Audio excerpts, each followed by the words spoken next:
রমজানকে টার্গেট রেখে গত 11 মাস যা ভুল ভ্রান্তি হয়েছে, যা ত্রুটি বিচ্যুতি হয়েছে আব্বা, সব ছেড়ে দিয়ে একটা মাস নতুন করে ঘুরে দাঁড়াও আল্লাহর দেওয়া এই শ্রেষ্ঠতম মহিমান্বিত রমজান মাসে, যেখানে আল্লাহ তাআলা বলছে বান্দা প্রতি সেকেন্ড স্বর্ণ মণি মুক্তা হীরা জহরতের চাইতে বেশি মূল্যে বান্দা আমি তোকে নেকি দেব।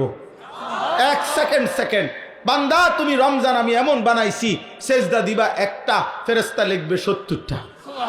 না 70টা না, ফেরেশতা 70টা লেখবার আগেও আল্লাহকে জিজ্ঞাসা করবে।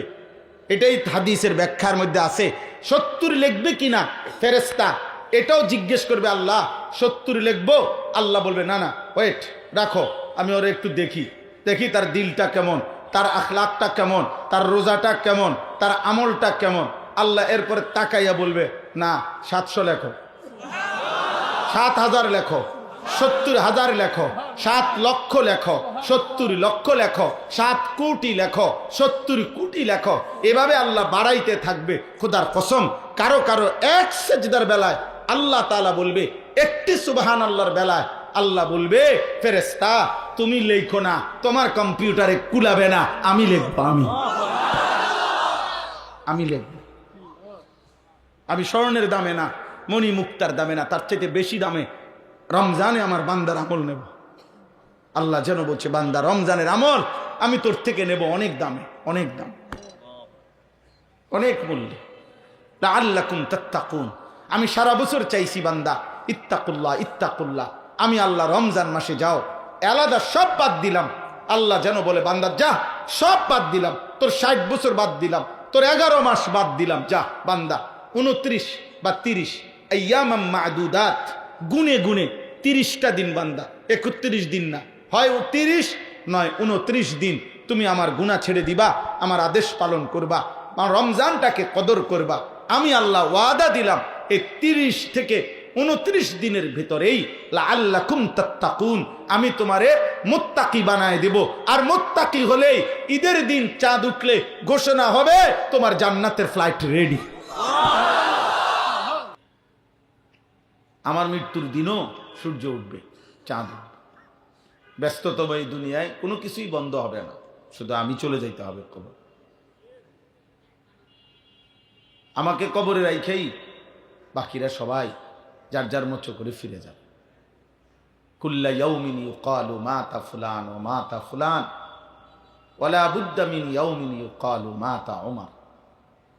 হযরত উমর রাদিয়াল্লাহু তাআলা আনহু একথা বলতেন যে প্রতিদিন ঘোষণা হয় আজ অমুকের মৃত্যু হলো, আজ অমুকের মৃত্যু হলো। অচিরেই নিশ্চিত একদিন ঘোষণা হবে আজ ওমরের মৃত্যু হলো। এজন্য এই অনিবার্য বাস্তবতা মৃত্যু, কবর, এটা প্রতিদিন মনে করা উচিত। আর যেটা আমি বললাম, নওজোয়ান ভাই, কিশোর ভাই, বয়স্ক বাবা, আমি আপনি 1 মিনিট হলেও নিজের সাথে বোঝাপড়া করা, আজ আমার সারাদিনে আখেরাতের কোনো আয়োজন আছে কিনা, সারাদিনে 5 ওয়াক্ত নামাজ শেষ হয়েছে, আমার হালাত কি, আমার জীবন থেকে 24 ঘন্টা গেল, আমার হালাত কি। আল কাইয়িসু মান দানা নাফসাহু ওয়া আমিলা লিমা বাদাল মাউত। নবী সাল্লাল্লাহু আলাইহি ওয়াসাল্লাম বলেন বুদ্ধিমান সে, আল কাইয়িস অর্থ হলো বুদ্ধিমান, বিচক্ষণ সে, মান দানা নাফসাহু যে তার নিজের হিসাব করে, ওয়া আমিলা লিমা বাদাল মাউত এবং মৃত্যু পরবর্তীর জন্য আমল করে, সে বুদ্ধিমান। নবীজি বলছেন ওয়াল আজিজু মান আতবা নাফসুহু হাওয়াহা। অক্ষম, অপদার্থ, অকর্মণ্য, ব্যর্থ ওই ব্যক্তি যে ব্যক্তি তার মনের চাহিদা অনুসরণ করে। ওয়া তামান্না আলা আল্লাহ, করে নাফরমানি আর আশা করে আল্লাহর কাছে যে আল্লাহ মাফ করে দিন। আরে ভাই আপনি হারাম খাচ্ছেন, এই অবস্থায় কেমনে কল্পনা করলেন আল্লাহ মাফ করবে? আপনি তো মাফ চাচ্ছেন না, আপনি হারাম খাচ্ছেন, বলতেছেন মিথ্যা, করতেছেন চুরি, জিনা, হারাম, অশ্লীলতা, হারাম উপার্জন, আবার বলতেছেন আল্লাহ মাফ করবে। ঠিক আছে আল্লাহ তো মাফ করবে, কিন্তু আল্লাহর কাছে মাফ চাইছেন, মাফ চাইলেন কই? গুনাহ ছাড়লেন কই? মাফ চাওয়ার তো কোনো নিয়ম কানুন আছে। তো মাফ চাচ্ছেন না, তো মাফ তো চাইলেন না, আপনি তো মিথ্যাই বলতেছেন, গুনাই করতেছেন। এই জন্য আল্লাহ নবী সাল্লাল্লাহু আলাইহি সাল্লাম বলেন, অক্ষম ওই ব্যক্তি, ব্যর্থ ওই ব্যক্তি, আজেজ, যে তার মনের চাহিদা মতো চলে আর আল্লাহর কাছে আশা করে আল্লাহ এই দিব সেই দিবে, আল্লাহ মাফ করে দিবে, আল্লাহ জান্নাত দিয়ে দিবে। আল্লাহ তো জান্নাত দেবেই, কিন্তু আপনি জান্নাত চাইলেন কই? মাফ চাইলেন কোথায়? এই জন্য এটা খুব খেয়াল কর। কোরআনুল কারীমে আল্লাহ তাআলা বলছেন, ইয়া আইয়ুহাল্লাযীনা আমানুত্তাকুল্লাহ ওয়াল তানজুর নাফসুম মা কদ্দামাত লিগাদ ওয়াত্তাকুল্লাহ ইন্নাল্লাহা খাবীরুম বিমা তা'মালুন। হে ঈমানদারগণ, আল্লাহকে ভয় করো, গুনাহ ছাড়ো। কোরআনে যত জায়গায় আল্লাহকে ভয় করো এই কথার আছে, এর প্রথম অর্থ হলো গুনাহকে ছাড়ো। আল্লাহকে ভয় করার প্রথম অর্থ কি? গুনাহ ছাড়ো। দ্বিতীয় অর্থ আনুগত্য করো, তারকুল মুনকারাত ফি'লুল খায়রাত। আগে গুনাহ ছাড়ো, এরপরে বন্দিগি করো, ইবাদত করো, আমল করো। তো হে ঈমানদারগণ, আল্লাহকে ভয় করো, ইত্তাকুল্লাহ মানে গুনাহ ছাড়ো। এবং আল্লাহ বলেন, ওয়াল তানজুর নাফসুন, প্রত্যেকটি প্রাণ, প্রতিটি আত্মা, প্রতিটি নফস আলাদা আলাদা ভাবে, ওয়াল তানজুর দেখো, সে যেন দেখে, খেয়াল যেন করে, মা কদ্দামাত লিগাদ, আজকের দুনিয়া থেকে আগামীকালকের আখিরাতের জন্য কি পাঠাইল,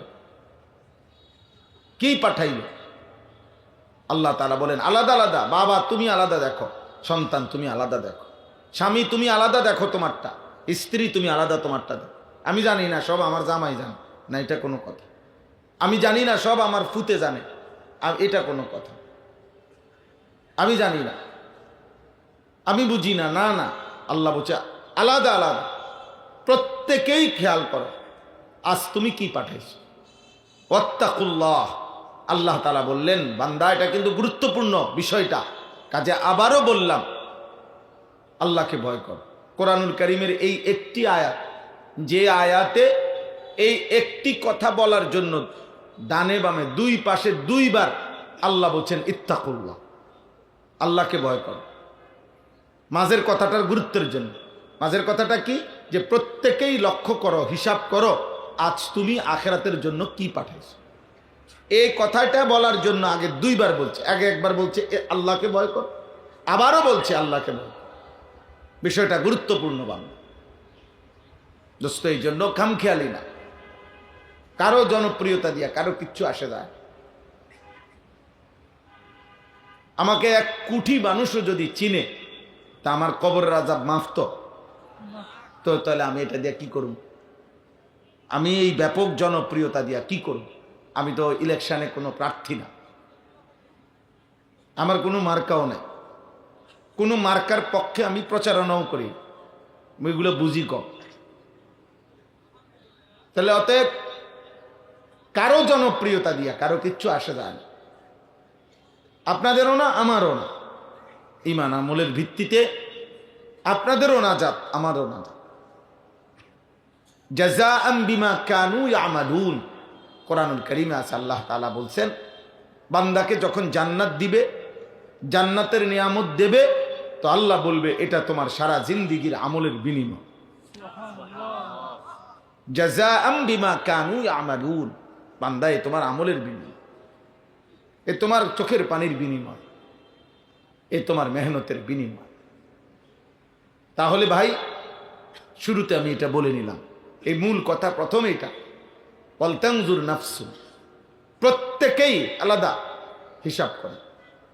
ছেলেরা, আজকে তোমরা অনেক ছেলে নওজোয়ান কোনোভাবেই ভাবতেছ না, নিজের মতো করে চুল, চেহারা, লিবাস, পোশাক, আচরণ, উচ্চারণ, পছন্দ অপছন্দ, নিজেদের আবেগ, অনুভূতি, ভালোবাসা, ইচ্ছা, আকাঙ্ক্ষা, প্ল্যান, প্রোগ্রাম, পরিকল্পনা, রাত দিন সময়ের এই লম্বা হায়াত, ঘন্টার পর ঘন্টা মন মতো শেষ করতেছ। কি করছো নিজেই জানো না। আরে ভাই, কমপক্ষে আফা হাসিবিতুম আন্নামা খালাকনাকুম আবাথান ওয়া আন্নাকুম ইলাইনা লা তুরজাউন।